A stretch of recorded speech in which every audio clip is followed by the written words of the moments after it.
The race for the White House about to enter a whole new phase. We are now just 6 days from the Iowa caucuses, with the New Hampshire primary following the week following. Here is where the Republican race for the nomination stands, according to the average of the latest national polls. Donald Trump tops the Real Clear Politics average, followed by Ted Cruz and Marco Rubio. Former Florida Governor Jeb Bush is fifth with 5%. He joins us now. Are you expecting, Governor, that you will surprise people with your Iowa numbers? I think we have the best organization in the field. We have hundreds and hundreds of volunteers making calls and knocking on doors. I think we're going to do better than expected, and I'm excited about where we are as it relates to New Hampshire and South Carolina as well. A lot of, observers are saying that the more mainstream Republican candidates are engaged in a circular firing squad, that you're shooting at Marco Rubio. Rubio is shooting at Chris Christie, Governor Kasich. You're all trading barbs, and you're all hurting your candidacies in the process. How do you respond? Well, it's called politics. I think it's more than appropriate to compare and contrast, and our records will be scrutinized.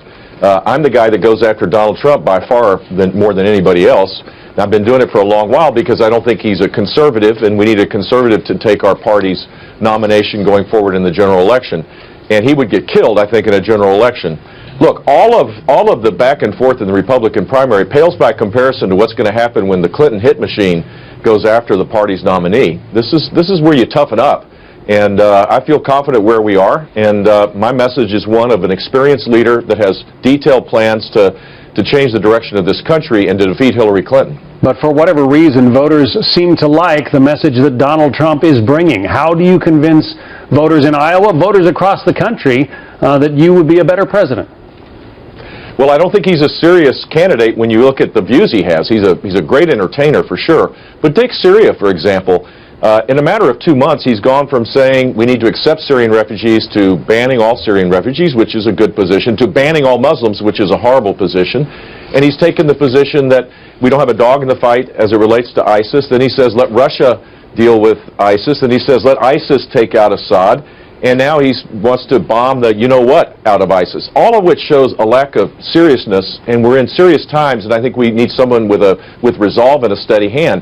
And ultimately, the reason why 30 or 40 or 50% of primary voters and caucus voters make up their mind in the last moment is they're electing a president of the United States, and they want someone to sit behind the big desk that knows what he's doing. And typically, some of the country's best presidents have been former governors, Ronald Reagan among them. This is a race when the former governors on the Republican side seem to have trouble gaining traction. A couple of them have dropped out of the race already. George Pataki, for instance, also former Governor Rick Perry of Texas.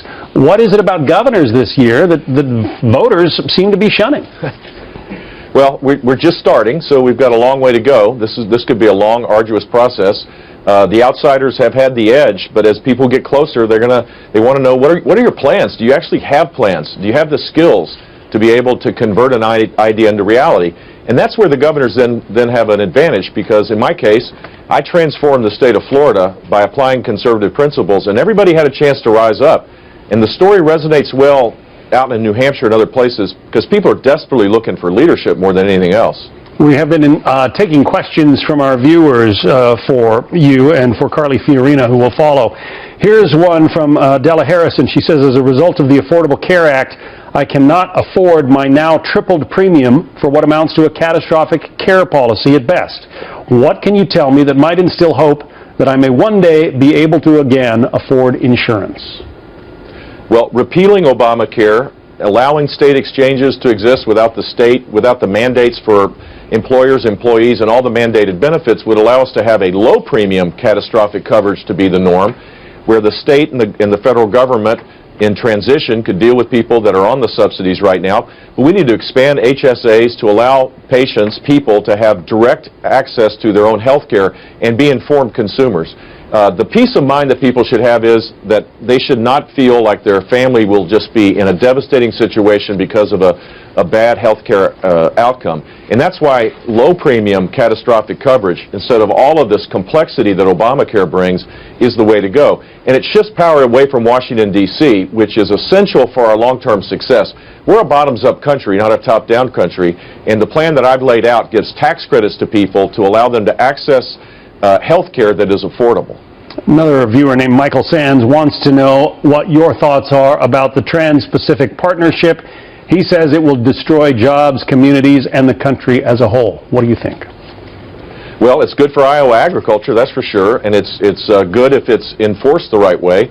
I haven't seen every detail of the plan, but we shouldn't be fearful of trade agreements that tear down more barriers overseas than our own country, but it also has to be fair trade where there is a vigilance to make sure that we enforce those.